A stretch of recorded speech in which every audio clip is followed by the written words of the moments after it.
Welcome to SimpleChew. I'm your host Hank, and today I'm gonna go over how to save some dough when buying groceries. To be honest, I'm not the biggest penny pincher, or I really don't recommend you guys to become one. If you're the type of person who buy those $7 lattes and that makes you super happy, go for it. But I must say that grocery shopping has become out of hand lately, especially with inflation and how the economy is going. My grocery bill has doubled, and I made some changes to lower it. My plan is not to sacrifice taste or the amount of food that you buy, but to plan better and organize your fridge is the main keys for this video. There are simple things that to follow, and it takes no time to be done every once a week or so. First, you have to write a weekly breakfast, lunch, and dinner menu. That's just the big bare minimum that I suggest. Sounds like a lot of work, but it takes just a few minutes to figure out what you and the family wants to eat in advance. It will save you not only money, but it will save you time and frustration, especially if you have any picky eaters. It makes the family and yourself happy at the end of the day. It's the same if you live alone.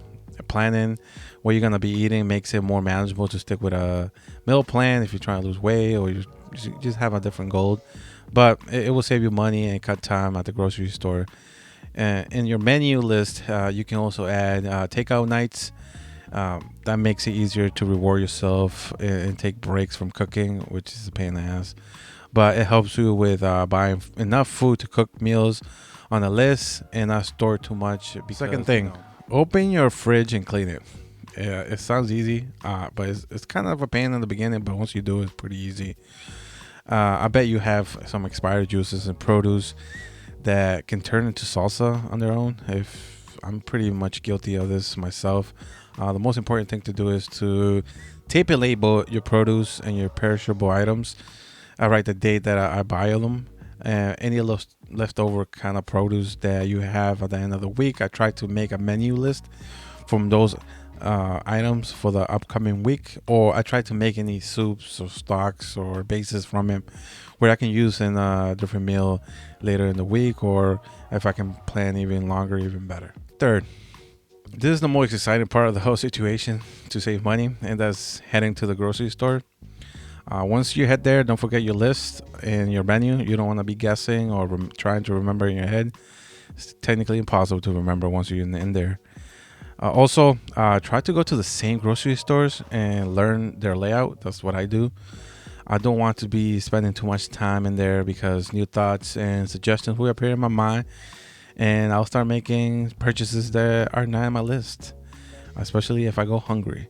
There are a bunch of psychological theories about this dilemma. The few that I know are like the grab level and the separation of essential groceries. And those are just basically the most expensive items are just in your eye level that you can just grab and put it in your cart.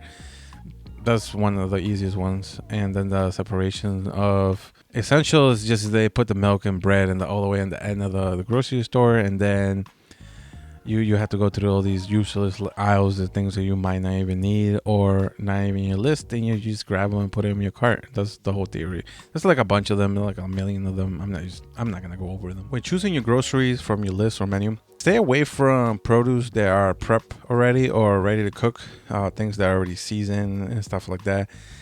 Everything that somebody put the work to make or prepare is going to cost you, and you will get definitely less than what you paid for.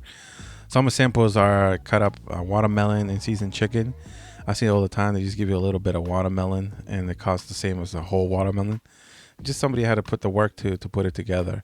When it comes to brands and store brands, I mostly choose store brands.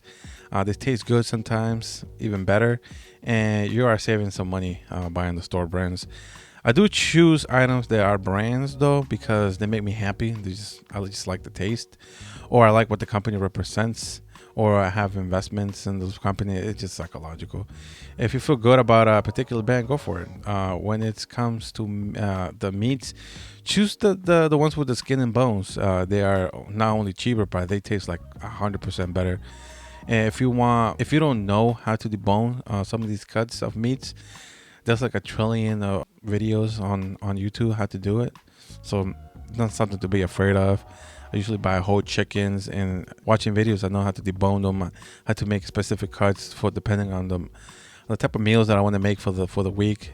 And it's not really hard. It's something that I was struggling at the beginning, or I was frustrated, but once I watched a couple of videos and practice makes perfect, I was fine.